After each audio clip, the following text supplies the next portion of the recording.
નમસ્કાર, all in one knowledge and ફનમાં આપ સૌનું સ્વાગત છે. તમે જોઈ રહ્યા છો આ દ્રશ્ય છે પ્રાણી સંગ્રહાલયના, અને આજે વાત કરવી છે ભારતના સૌથી જૂના પ્રાણી સંગ્રહાલયના. હા, ભારતનું સૌથી જૂનું પ્રાણી સંગ્રહાલય અને સાથે સાથે ભારતનું ચોથા નંબરનું મોટું પ્રાણી સંગ્રહાલય. હું વાત કરી રહ્યો છું આપણા કાઠિયાવાડના જૂનાગઢના શક્કરબાગની.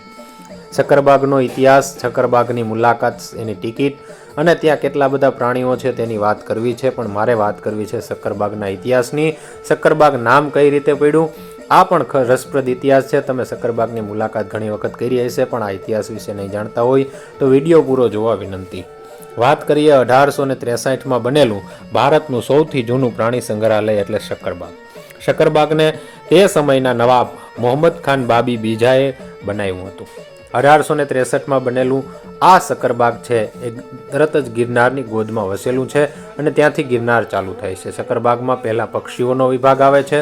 પક્ષીઓનો વિભાગ જોયા પછી ત્યાર પછી બંદરોનો વિભાગ, અને ત્યાર પછી સિંહ અને દીપડા ને એ બધા જે એશિયાઈ સિંહ છે એના સંરક્ષણ માટે ખાસ આ બનાવવામાં આવ્યું હતું. ત્યાર પછી ધીરે ધીરે અહીં પક્ષીઓ, જુદા જુદા પ્રાણીઓનું આદાન પ્રદાન પણ કરવામાં આવે છે.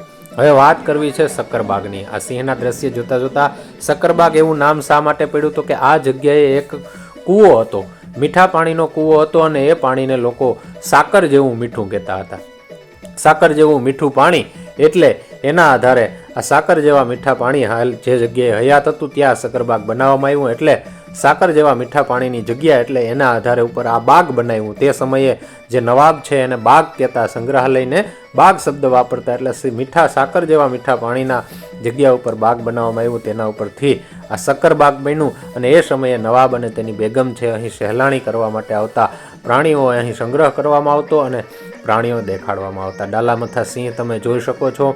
આવા ડાલામથા સિંહ કે જે સૌરાષ્ટ્ર નહીં પણ એશિયા નહીં, ગુજરાત, ઇન્ડિયા અને એશિયાનું ગૌરવ આપણે કહી શકાય. સમગ્ર વિશ્વમાં આફ્રિકા અને એશિયામાં જોવા મળતા સિંહો, સાથે સાથે આ વાઘ છે, દીપડા છે, ઘણા બધા પ્રાણીઓનું સંગ્રહ કરવામાં આવે છે અને સારી રીતે એની હવે જાળવણી પણ કરવામાં આવે છે. પહેલાંના સમયમાં થોડાક નિયમો અલગ હતા, અત્યારે ઘણા બધા સુધારા વધારા થઈ ગયા છે.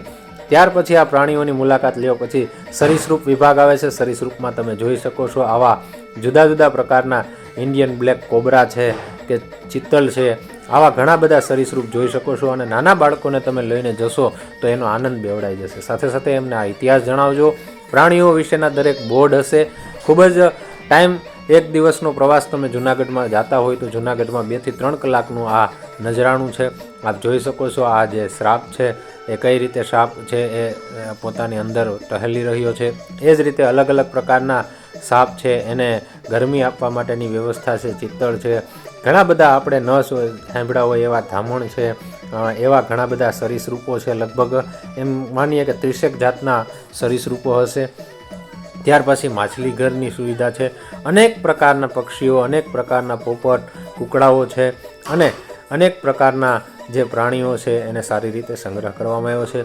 પક્ષીઓને કઈ રીતે ચણ નાખવામાં આવે છે, પક્ષીઓને કઈ રીતે ખોરાક આપવામાં આવે છે એ પણ તમને બતાવવા જઈ રહ્યું છે. સાથે સાથે મેદાન, અને ભારતનું આ ચોથા નંબરનું સૌથી મોટું પ્રાણી સંગ્રહાલય છે.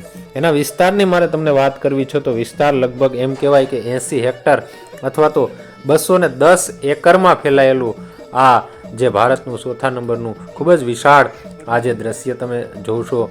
આ પક્ષીઓને સાચવવાના એના જે જારીઓની અંદરથી આ પક્ષીઓના કેટલાક ફોટોગ્રાફ્સ અને વિડીયો લેવાની કોશિશ કરી છે. સિલ્વર ફિઝન્ટ આ કેટલા બધા પક્ષીઓ કે જેના આપણને નામ ન આવે, વિદેશથી પણ આજે પક્ષીઓનું આદાન પ્રદાન કરી અને એમને મેળવવામાં આવે છે. આ અલગ અલગ પ્રકારના તમે પોપટ જોઈ શકો છો. આવા કેટલા બધા પોપટ છે, મોર છે, કેટલા બધા પક્ષીઓ છે, એના નામ આપણને મૌખિક યાદ ન રહે. જો એને ખોરાક આ રીતે પછવાડે એનો દરવાજા હોય છે, દરવાજામાંથી અહીંના જે માણસો છે એ કામ કરતા હોય છે અને તેને જે અત્યારે સલાડ છે, ટમેટા છે, ભાઈ આ ડુંગળી છે કે જે કંઈ સલાડ શાકભાજી છે એનો જે કંઈ ખોરાક હોય, બ્રેડ છે, એવું આપવામાં આવે છે. આ નજરે મેં જોયું. આ સિવાયના સરીસૃપ સિવાયના જે પ્રાણીઓ છે, આપણે શિયાળ છે, ભહુડી છે, ઝરખ છે, હરણ છે, એવા કેટલા બધા પ્રાણીઓ કે બાળકોને અસંખ્ય પ્રાણીઓ જોવા મળે છે.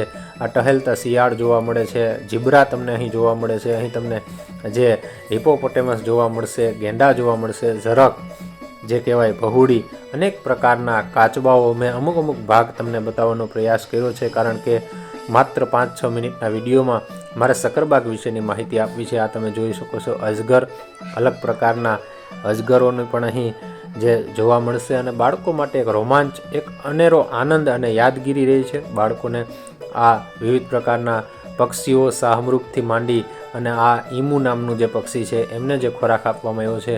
આ હિપોપોટેમસ આપ જોઈ શકો છો, લાઈવ હિપોપોટેમસ, જંગલી ભેંસો, અને અહીંથી ખાસ ગોલ્ફની વ્યવસ્થા છે. અંદર તમે ગોલ્ફ કાર્ટ દ્વારા કે બસ દ્વારા અંદર જે ટિકિટ છે એની પણ હું વાત કરીશ.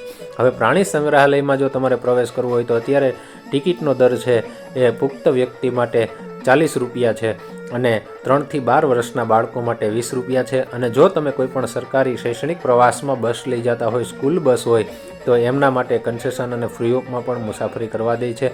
નાના બાળકો માટે એક એરિયામાં આવી લસરપટ્ટી, હિંચકા, આવી બધી સુવિધા પણ છે જે તમે જોઈ શકો છો.